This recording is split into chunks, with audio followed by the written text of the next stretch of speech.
Im Elektronikmuseum in Tettnang wurde von Bastian Wiedemann eine kleine Theremin-Bastelversion entwickelt, die mit einfachen Mitteln ein optisches Theremin-Instrument aufbaut. Die elektronischen Teile werden dabei auf verzinnte Reißnägel aufgelötet, die auf einem aufgeklebten Papierblatt vorgezeichnet sind und dann eingeschlagen werden. Ich zeige einmal meinen näheren Aufbau.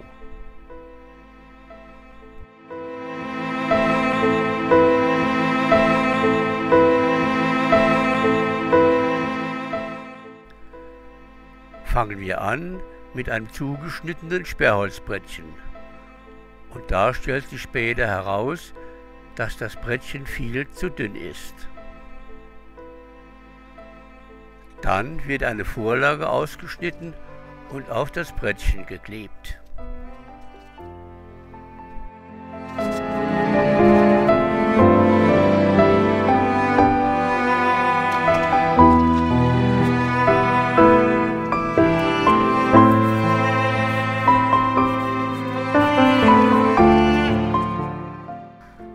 Zum weiteren Schutz überklebe ich das Layout noch mit einer Klarsichtfolie.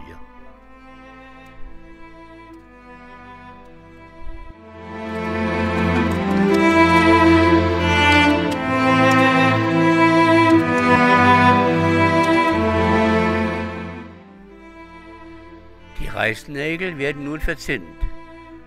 Dafür stecke ich sie zuerst in einen Pappstreifen und beginne dann mit dem Verzinnen. Und ein kleiner Tropfen Flux, der hilft da sehr viel dabei.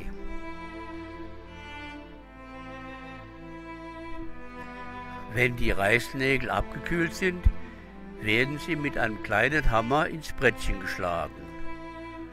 Und dabei habe ich festgestellt, dass mein Brettchen wohl zu dünn ist und die Nägel zu lang. Leider war kein dickeres Brett im Lager und so habe ich ein anderes Stück Holz untergelegt, um weiterarbeiten zu können. Bei einigen Reißnägeln muss man wohl die Löchlein etwas vorbohren. Die Lötpunkte werden nun nach der Vorlage mit blankem Silberdraht verbunden.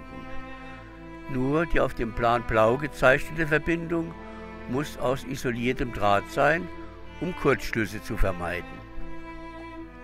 Und hier habe ich noch eine Verbindung vergessen, die aber später nachgelötet wird.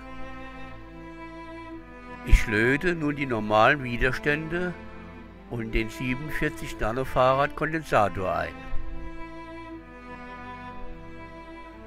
Dann folgen die 3 Transistoren. Auch diese werden auf die Reißnägel gestellt und festgelötet. Es fehlen noch die Sensoren, also die Fotowiderstände, die ich mit einer Höhe von ungefähr 2,5 cm auf den Lötpunkten befestige. Im Gegensatz zum Originalplan benutze ich anstelle eines Piezo-Summers einen kleinen Lautsprecher. Der lässt sich technisch besser einbauen und hat auch einen besseren Klang. Zur Vermeidung von Spannungspulsen wird parallel zum Lautsprecher eine Diode eingelötet. Ich habe dazu eine 1N4148 benutzt. Der Batteriehalter wird angebracht und die Kabelenden an die entsprechend bezeichneten Punkte angelötet. Nun braucht es nur noch einen Schalter und der Thereminaufbau sollte funktionieren.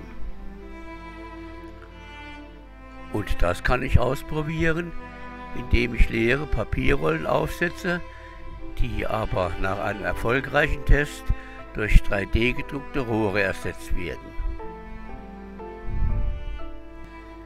Ich bekomme einen Ton und kann ihn durch Annähern an die Lichtöffnungen steuern. Also erstmal alles okay.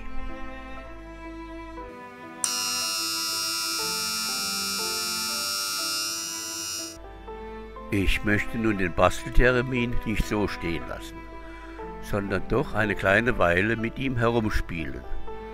Und das hört sich dann so an.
Mir ist der Ton, der aus dem kleinen Lautsprecher kommt, allerdings immer noch zu leise und ich werde daher irgendwann auch mal einen kleinen Zugang zu einem Verstärker einbauen.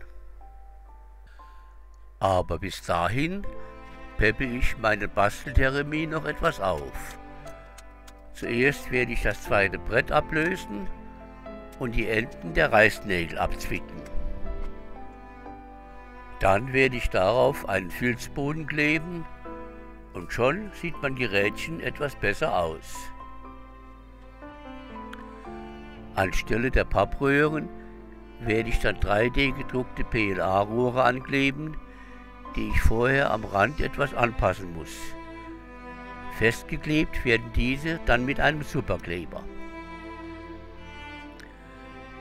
Den kleinen Lautsprecher befestige ich mit Heißkleber an einem Steuerrohr meines Basteltermins oder, wie er im Original bezeichnet wird, Lichttermin. Nun noch alles trocknen lassen, dann ist aber der Bastel-Lichttermin fertig. Diese Terminversion gefällt mir allerdings schon viel besser als der Junior-Termin von Wada. Und auch vom Preis-Leistungs-Verhältnis ist er unschlagbar. Für heute sage ich Danke fürs Zuschauen und sage nun auch Salü aus dem Saarland. Mein Saarlandgruß ist ein Nachtbild des Goldensteins in Blieskastel.